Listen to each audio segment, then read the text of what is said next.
Hi, I'm Graham and this is Man vs Film, and this is a review for the remake of Poltergeist. Man vs Film. Poltergeist is yet another remake of a fantastic horror movie from the 80s that has etched its way onto the big screen. This one covers the same story as the first one. A family move into a house, there's some sort of spookies going on.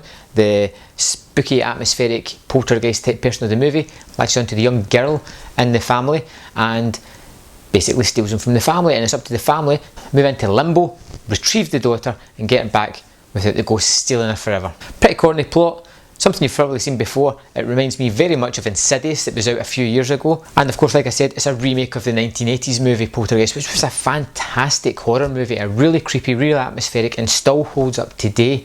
Unlike this sequel, prequel, remake, whatever you want to call it, I wanted to like it. I really wanted to like it. It's got something really in its favour for me, and that is Sam Rockwell. I love Sam Rockwell. I think he's a fantastic actor. He's one of the best actors out today, and he elevates the movie a little bit, but it's not enough to save it. For me, the movie had several problems, and some of the main ones was the camera work in it. It seems to be constantly moving, and it doesn't give you time to rest, breathe, set up the scene, set up the anxiety that's supposed to be in the scene, create that creep factor.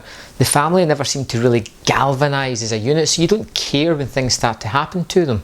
The middle child, the young boy, it's a terrible performance, but that's probably because it's partly down to the director's fault. I'm putting a lot of things at the director here because I think it was a poorly put together movie that could have been far better than it should have been. Now, the plot could have had some bits to better it.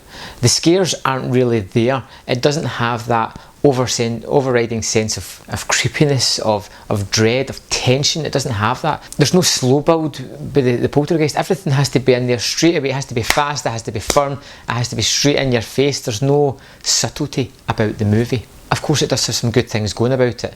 Like I said, Sam Rockwell elevates this movie a little bit. His performance is excellent, and he plays that typical character that he plays all too well in some other movies I can think of.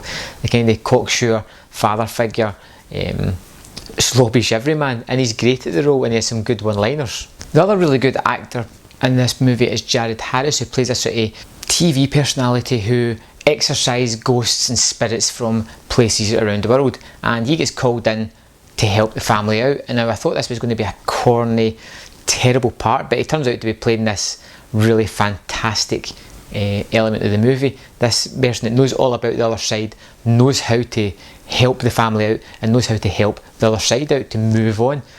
And he's excellent in the role, and he's really funny, and you never know what he's going to do.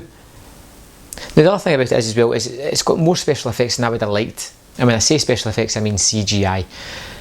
The one part where it does work is when they move into the other side, limbo, and it's got the bodies crawling all over the place of dead souls, and that is really, really creepy, kind of strange, and it's something I haven't seen before. But some of the other CGI used in the movie doesn't work as well. And the worst thing, I suppose, is it doesn't have too many scares, which is really paramount what a horror should have. Now, being a horror fan, it's easy to be forgiven and let things slide, but sometimes you just can't do that, especially when it comes from such great lineage as the original Poltergeist. Poltergeist for me gets 2 out of 5. It's not that good. I probably won't revisit it. In fact, if I'm ever going to watch Poltergeist again, it will be the original. So thanks for watching, and I will see you next time on Man vs Film.